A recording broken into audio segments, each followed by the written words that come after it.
Jonathan Smith from NASA Goddard Space Flight Center, whose poster is called Super Cheap Scintillation Console Literate-Pancake. Yeah, can you guys hear me? All right, Yeah. Cool. So this is a small project I'm working on with a high school junior at the Don Bosco Cristo Rey High School. And so the idea behind this was just to sort of throw together really easy to use mass market off-the-shelf type equipment and see if we can detect GPS scintillation sort of on the fly. So altogether, our costs are under $60, and we're able to sort of pick up NMEA sentences from GPS satellites at a cadence of 10 hertz.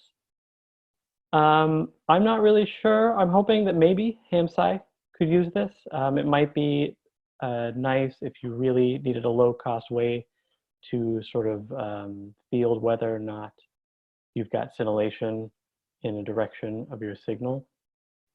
All the software that we're producing for this is going to be open source. Right now, it's all very new and sort of incomplete, but we do have consistent collection and storage of the NMEA sentences that we're using. Like I said, this is all to sort of look at ionospheric scintillation. So the high school student I'm working with is named Brian, and he's a high school junior. So the idea behind this was to make it pretty easy. He's got no programming experience, no experience with ham radio or radio signals at all.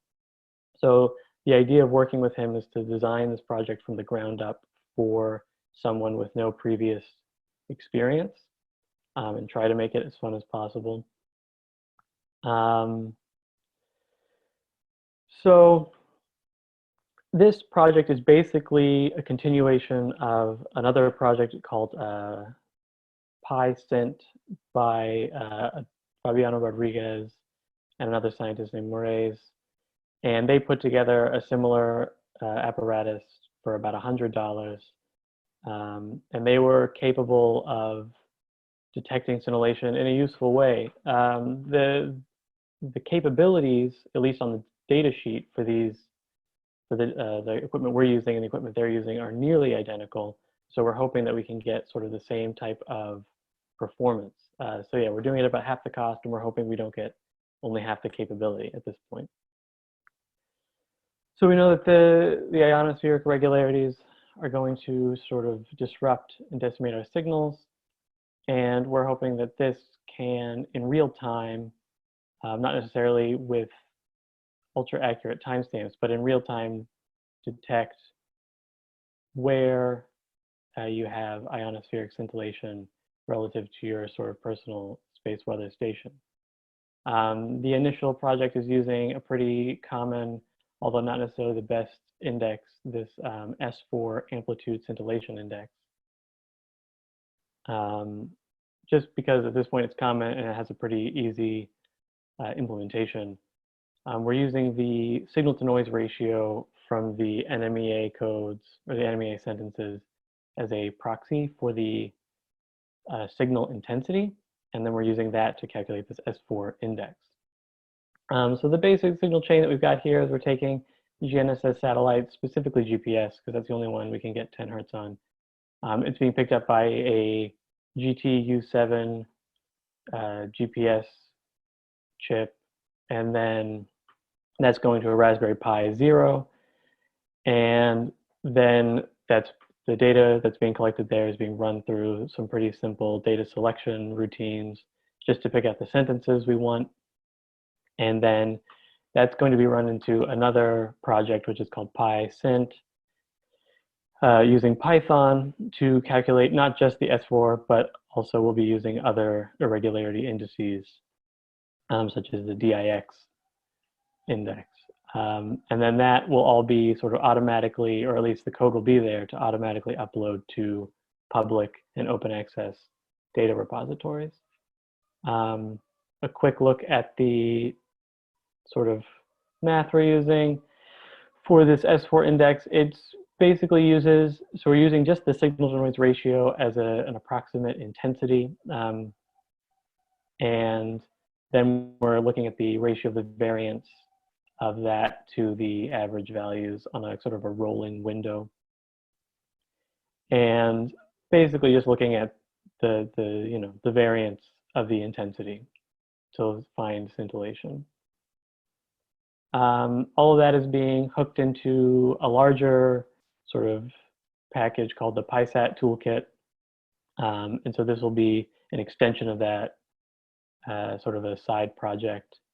And the sort of utilities for the computation is all going to be part of this PySint package, which is also aimed at sort of including not just sort of small projects like this, but high rate L1 signals from larger ground-based GPS networks and radio networks, such as the chain network. So in terms of current progress, it's still very much underway. My student and I were working maybe 1 day a week on this, and it's taken, I don't know, maybe half of this semester to get to this point that we're at. And we're working with sort of not only learning about GPS and the ionosphere, but also how to program and how Linux works, honestly, with sort of someone who's just completely fresh to all of these concepts. And this is aimed at that sort of audience and that sort of community where you could send this to a classroom. This sort of thing could be picked up by a classroom with no previous experience. And hopefully we'll have a roadmap to get them up and running and doing something interesting in a matter of months. So the project, the components here, we're using a Raspberry Pi Zero and this GTU7. There's a price breakdown over here.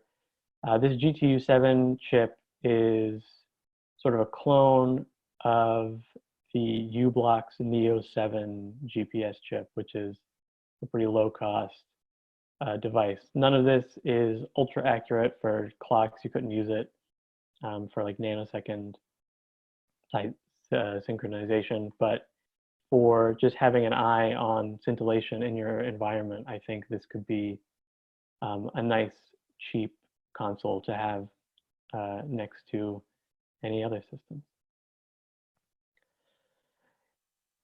Yeah, that's basically the overview. I'm hoping to have a more robust project with a roadmap and instructions sort of available by the end of this school year. We're working on it, and it's going pretty well so far, I think. We don't have a lot of great results. We know we have the data we need, but we don't know how good that data is or how smooth the whole process will be for someone unsupervised at this point. Thank you. Thank you, Jonathan. Anton, you have your hand up. Yeah, exactly. I'm presenting chain network here, and I have a few really comments, and thanks for a nice presentation, Jonathan. It's a good start, and the point is, my comment is about, let's say, S4 index as you are computing it, and most of the shelves GNSS receiver chips, let's say, what they provide is a carrier to noise density. That is, as a matter of fact, it can be used as a proxy to estimate S4, but it's in reality it doesn't say signal anything about signal intensity, but to a certain point only. Mm-hmm.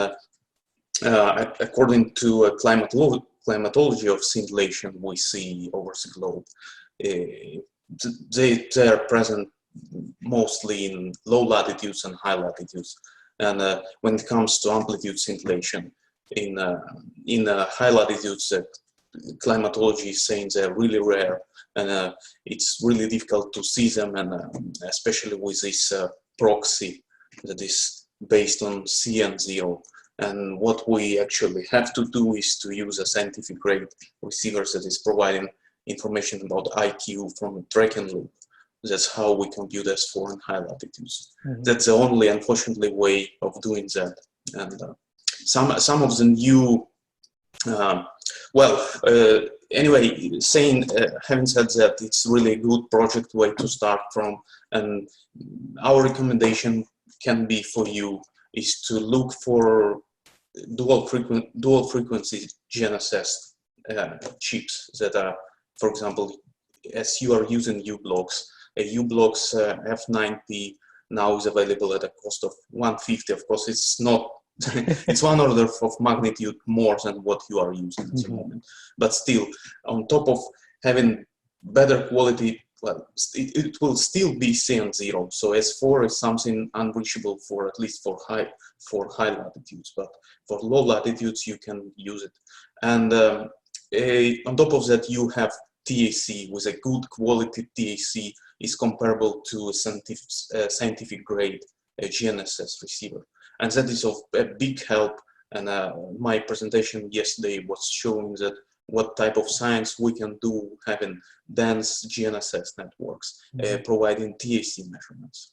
That's, in my opinion, that's a way to go. And so if you can find out a way to work on that also, it would be really interesting. Yeah, thank you. Thank you. Liz also has a question. Yeah, Jonathan, very interesting. I was wondering if you could comment from kind of the educational standpoint, or where you're starting with sort of low barrier to entry here, what have been, what you've learned, what have been really useful aspects of this hardware or not useful aspects of the whole project? Yeah, so for me, I feel like the one really useful thing is working with someone with no previous electronics experience. It's really nice that all of these things are sort of plug and play. It's all using USB cables. So you might be losing some educational opportunity there to teach about those things, but you can sort of jump right into sort of software if that's what you're trying to focus on. Since we don't have any scientific data, and we may not have any, I don't know if I can comment on sort of how much science I can really teach with this, but we've definitely been able to discuss in great deal the sort of concepts behind these things. And the sort of durability of the products also makes it easy to come up with fun projects for designing housings and things like that, which has been a lot of fun to work on with the student. So you would say you haven't had any like major troubles kind of putting together this system at this price point, I guess? No, actually everything pretty much fired up right away. The only issues we had were sort of installing the Linux software, and that was really more, yeah, I mean, it wasn't really an issue. It was just a single day setback sort of thing, where I personally did not read the instructions well enough and did not have the sort of boot drive prepared in advance, but that was something that we got to do together anyway, so that was good. That's a good learning experience. Yeah. Yeah. Jonathan, I've got a newbie question of my own. What is a pancake and what makes it literate? Yeah, so that's sort of the default GitHub name for for a new software project. And when I submitted this abstract, Brian had put together the software, all the GitHub stuff, and he liked the name so much we were going to stick with it. But I think we're going to have to change the name because there's like hundreds of projects on GitHub with this name. It's like unsearchable. So that's just sort of a stand-in name at this point.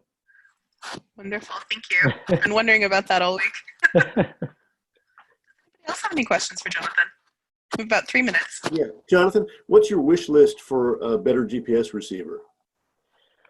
Oh man. Well, my favorite thing about this is how cheap it is. It would be really nice to keep the price point down. The previous comments pointed out that we may not be able to detect S4 at this latitude, the latitudes we're using, which are high latitudes. I guess a lower noise signal at this cadence would be good. I have to say I'm a huge newbie when it comes to GPS receivers. I'm not a hardware person, so this is been a project of me learning about the hardware as I use it. And the whole goal here was to sort of leap first and learn about it later. So I'm learning the limitations of these devices as I go. I sort of assumed that we wouldn't get much with this based on the price point, but I've been surprised at how much we've been able to work with thus far. One last question for Jonathan. Yeah, I can have another one. I invite you for any sorts of scientific questions you have in your project, and we have a certain experience in working with low-cost GNSS off-the-shelf devices. Not as low cost as you do, but still, it's something we can use for scientific purposes. And it's, let's say, it's one order of magnitude higher than what you have, but still, out of our experience, you may be getting something as well. Yeah. So, thanks. Thank you. All right. Well, thank you so much, Jonathan.